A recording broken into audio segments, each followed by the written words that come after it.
sweet friends, we are on chapter 3 of He Gave Me Pearls. We are now to A Heart to Love Him, which is one of my favorite chapters, and really because I think one of the biggest shifts of my life has been the love of God. I think I grew up with this wrath of God, and then He just did something to me, and I was able to really experience what I'd heard in songs, what I'd heard from speakers, this love of God, and I got to encounter this love of God. And one thing as I was reading back through this, and I remembered, is that there was so many of, I did a Beth Moore Bible study, and she said, you're not capable of loving the God the way He calls you to, so ask Him for a heart. Give me a heart, God, to love you above all things. And then when I was doing the Sweet Teas book, God's Promises, we did this cute little prayer, with the sun, this day begins. I turn to you, my dearest friend. Thank you, my God, for choosing me. Your little light to shine from thee. I pray that blessings fill my cup and strengthen your words to lift me up. At most, I pray my heart to be as close to you as sugar to tea. Kind of our way of saying, give me a heart to love you. Because if you're in the South and you make sweet tea, sugar to tea here at our house, you know, you take the water when it's warm and you put the sugar in it and you stir it, and it completely dissolves. Now, if you take some ice cold tea and you put some sugar, there's no such thing as sweet tea can happen there. That is not going to work. But here, you know, when you do it correctly, you never see the sugar grains. All you see is tea. All you see is tea. And so that was this idea, make our heart to you like sugar to tea. Like, people look at me and they don't see Rochelle. They see your heart, that people could be around me and feel the presence of God upon me, the love of God coming out of me. They would actually see Christ in me. That would be the desire. But what happened is that I was asking for this for years and doing nothing. And I guess the easiest way to relate to this is my sister-in-law, my brother's wife, Carrie. It's like a marathon runner. She's a fabulous runner. She's in great shape. She has the best body you've ever seen. And forgive me, but she's great. It's great, but that is her thing. And I'm never going to look like Carrie. I'm never going to have that runner's athletic body, because I don't have that desire or devotion to do what she does. And she gets up early and she trains and she runs and she endures and she does all that it calls her to do to be able to run like she does, and the stamina and for her health. And she lifts weights and she does all of those things. She's committed.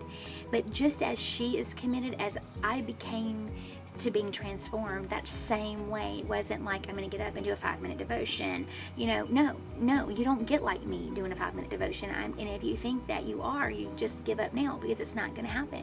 You put effort. If you want to be sold out to Jesus, if you want to be changed, if you want to be transformed, then you seek it, you know, like God, and you may need to ask God for that desire. Give me the desire to love you. Give me the desire to seek you in a way that you would even show me the love of God. You know, He says, when you seek me with all of your heart in Jeremiah 29:13, then I will be found.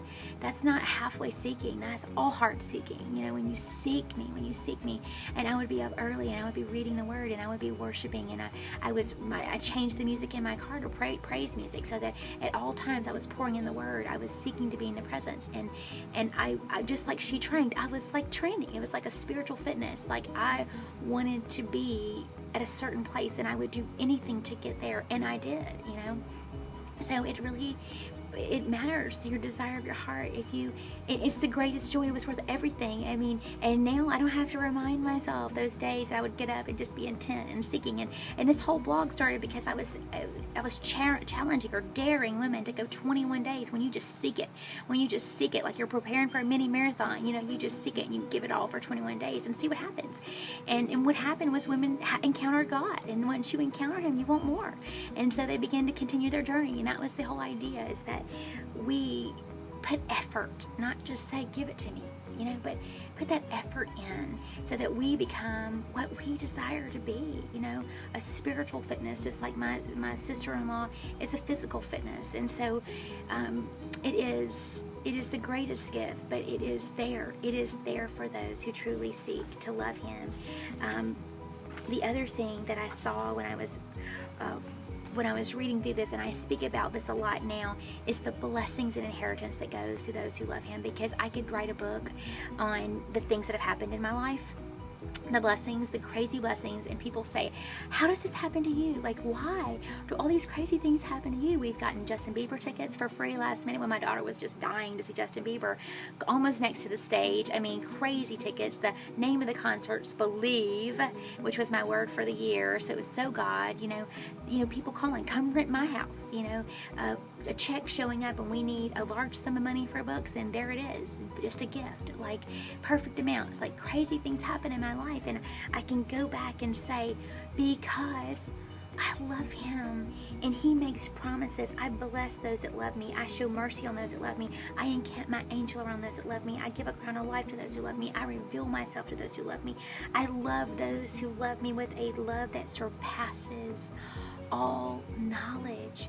It doesn't say a perfection. It says a love. Take you back to David. David was far from perfect, but he said he was a man after my heart. And I love that. The apple of my eye. So there is something that brings on favor when we choose to seek the love of God and we seek to give it back to him. Show, I love you. I will do, we do crazy things for love. I mean, think about the things, I'm sure every one of you can think about something crazy you've done for love. And you've driven halfway across the country, you've gone without sleep, you've done this, whatever, just to be a moment with someone. And so if we can give so much of ourselves for love, for earthly love, then how much greater should we give for the love of the greatest Father, the Creator, our God? And so I pray that the love moves you. I pray that you let this sink in over the weekend, because we'll meet back on Monday with chapter 4. But I want for the weekend for you and if you don't have this book, if you'll go to RochelleFrazier.com and go under resources, you can print off these verses from the inheritance of those who love him, and just look at the gifting of love. And you know what? Ask him to show you love over the weekend. I want to feel I want to feel your love. Press in, seek it. I want that heart. I want to know what it tastes like, because perhaps if you taste it, then you will be just inspired to seek it. And so that'll be my prayer for you. Let all these women, Lord, just taste your love this weekend. May it be through worship, or while they're driving, while they're with another, maybe through a person. Let them feel that was the love of God for me. That was purely love, and let them desire nothing more for more of that love. I hope you have a fabulous weekend. I love you to pieces. You have no idea. Be blessed, and I'll see you on Monday.